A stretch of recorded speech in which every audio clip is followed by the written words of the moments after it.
Salty. And people in the organization are saying it to save their butts too. An organization, hey Stan, we love you, you know, it's nothing against you, you know, his agent called, and that's why Dwight Howard should have left. I blame nobody but him. You know, I blame everybody for the situation. Everybody for the situation, but they didn't trust you. They think nothing of you. That's what I would tell them if I was a friend. They thought nothing of you. They knew you were. Yeah, they knew you were wavering, whipple-waffling. They're talking about you. We did publicly. They're talking about you in the organization. The coach is so bold as to say the organization told do something. Oh wait, you can't do nothing because you just signed a paper saying I can't do anything. So I think this is a case of a guy trying to be nice when he should have taken care of his family first. Very honestly, because if he would have worried about his own decisions, everything would have worked out. Instead, he didn't want to look like LeBron, and LeBron was a whole different situation. LeBron did a terrible move, not moving from Cleveland. He had the right to do that. Sure.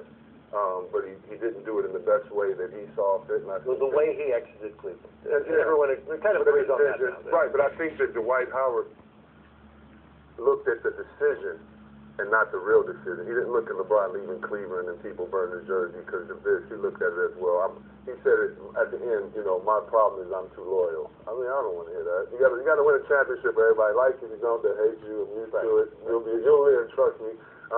But, you know, for the most part, I just don't like seeing it. And I've never seen a coach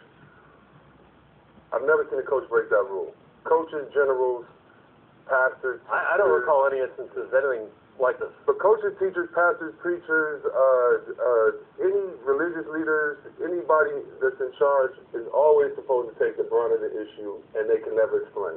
Right. It's not supposed to be fully understood. And in this, I just don't understand. You know, when Dwight said, hey, we're supposed to think about winning tonight, that's something I would say to my kids. Right. Like, you really talking about this?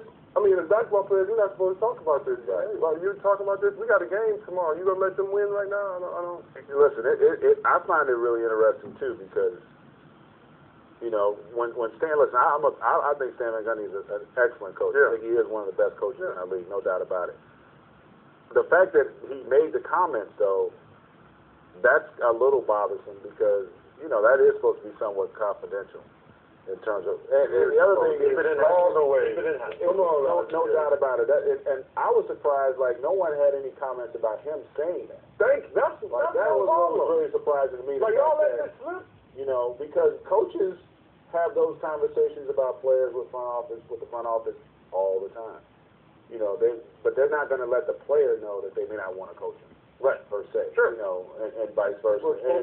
And to Chris's point about Dwight Howard, you know, he had the ultimate leverage when he had that piece of paper dangling over it. So to me, it's like, okay, if he really, really wanted him to be fired, I find it hard to believe he wouldn't have been fired before I had committed to stay the next season, if that's what he really, really wanted. Right. So that whole situation, just the way everybody's handling, because the way we go a little deeper. I mean, if we really want to go a little deeper, a team won a championship that didn't believe in you, coach. Yeah. Watch how much you talk. Yeah. That's a good point. You know, I wasn't going to go real deep. I was going to keep it on the surface, but Sewell makes a very good point. I mean, all the players are talking to players about it.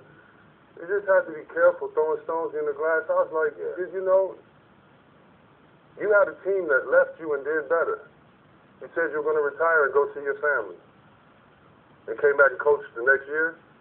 Or coached to it then? Mm-hmm. Like, I don't like in basketball and sports how we get into this character assassination, because saying that Dwight Howard wants you fired is talking about his character and saying he's a snake and a weasel of a guy and is acting like he wants to be here.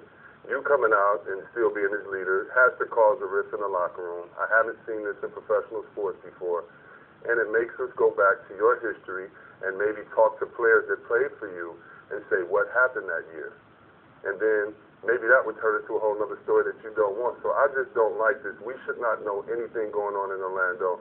And really, I feel sorry for, as being in a small market, I feel sorry a little bit for Dwight Howard. I think he should own up and take it. It's a little bit of what he gets. First of all, let me say that.